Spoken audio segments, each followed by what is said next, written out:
and welcome to Learning Objective 2 for Chapter 1. So in this particular learning objective, we're going to take a look at a couple of things. So let's just jump right into it. Okay, I think this is where we are. Sure. There we are. So let me go ahead and cue up the slideshow here. So in this particular learning objective, what we're going to look at are the factors of production. And I call these resources back in Objective 1. So what are resources? Resources are those things that we use to produce a good or a service. I use the example in Objective 1 that money and time are scarce resources, and they're actually not resources, but it helps students to wrap their head around the idea of scarcity. What we're going to say is resources are those things such as land, labor, and capital, which then is combined together to provide some kind of output. So for example, if we take land, labor, and capital, combine them together with entrepreneurial ability, we get some kind of output. And that output could be a good or it could be a service. The squiggly part right here is the entrepreneurship side. And normally in courses, you learn that the factors of production are land, labor, and capital. For us, because we're an introductory course, we're just going to say that's all the factors. We're just going to limit our factors of production to land, labor, and capital. Entrepreneurial ability is measured in advanced economic courses, but it's difficult for us to measure. So we're not going to we're going to know it exists, but not really test you on that part of it in terms of how does entrepreneurship contribute to output. Okay, so when we talk about land, these are any natural resources, and they could be land itself or minerals, water, all of those kinds of things could be considered a natural resource. Now, you're probably thinking about scarcity back from Objective 1, and that's good because when we talk about scarcity, land is scarce. There's only so much usable land that we have. And again, land can have different abilities to produce products and services. It could be farmable or not. So again, this kind of references the idea of scarcity. Two categories of natural resources. One are renewable. And then think about renewable as those things that we can continue to get, okay? And non-renewable. Again, an economist, because of that idea of scarcity, would say all resources are really non-renewable. So in our terms, renewable would be those that we can automatically replace. And this is where I always kind of get in kind of a twit, because when we talk about automatically replacing something, don't we have to have farmers to plant crops? Don't we have to have mechanisms to clean the air? Don't we have to have mechanisms for clean water? And fish only if we don't overfish. So we talk about common resources and some of the problems, such as fish in the Great Lakes. If we overfish, then what happens is those resources are going to be lost. Non-renewable resources are those that we cannot automatically replace over time. Once they're gone, they're gone.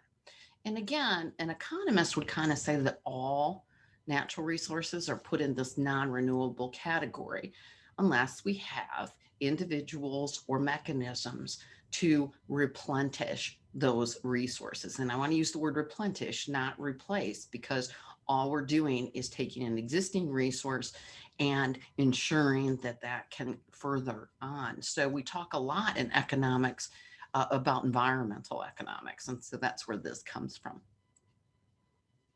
Labor are people. Okay. And at this point in the course, we're just going to put everything together and say labor. However, when we talk about the difference between human capital or human labor, that would be skills and abilities. Labor would just be the people. So you kind of need both. You need labor, you need a bunch of people, but you also need those people trained in the skills and abilities that are needed to advance the economy. Entrepreneurship, again, the idea is taking the inputs of land, labor, and capital, combining them together in some way to get an output. And again, difficult to measure. So we're just going to kind of leave it off to the side, say that it exists, but not really combine it into any of our models.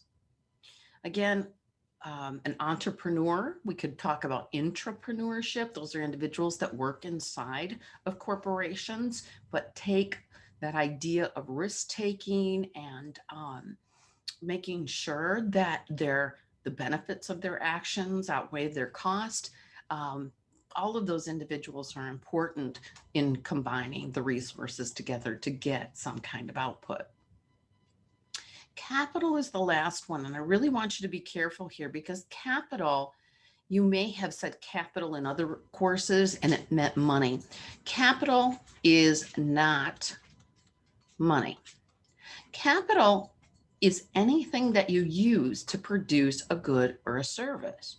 So let's go back to our crop example. Let's say our crop is going to be corn. Okay. And we have a farmer, there's our entrepreneur who's going to produce the corn. Now, the farmer can't just produce corn by itself, right? The farmer probably uses capital, a tractor. They definitely use land, right? And all of those resources then are combined together to get the output of corn. In this example, the tractor, the farmer's not making tractors, but they're using a tractor to get the output of corn. So that would be capital. Okay. Think of assets that you would use to produce other things. Private capital is owned by private companies. Okay.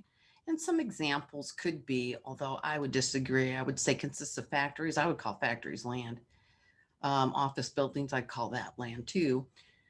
Robots, trucks, and distribution facilities, all of those I think totally fit the idea of capital. Nothing that is supplied by the government, but again, we ask ourselves some deeper questions here, but aren't they controlled somewhat by the government? And we're going to talk about that later on when we talk about different types of economic systems. Public capital is provided by the government. So this could be things like grants, research and development, which is also a grant many times. Again, some of the things that you see here, infrastructure in terms of roads and bridges, airports, harbors, and again, public universities and government-owned buildings. So that's what we mean by public capital. Remember that money is not necessarily a resource because money in and of itself doesn't produce anything. Money allows us to buy things like land, labor, and capital that we can then use our entrepreneurial ability and we get some kind of output. Yes, you need money to start a business, but you can't start a business with just money. You need some types of factors of production depending on what it is that you're going to produce. Okay, that's the end of this learning objective, and I'll see you back in learning objective 2. Also, don't forget to attend our optional Zoom sessions. If you're having questions about this kind of stuff, and our optional Zoom sessions for your course are 12 to 1 on Fridays. So I look forward to seeing you there if you have questions. Thanks. Have a great day.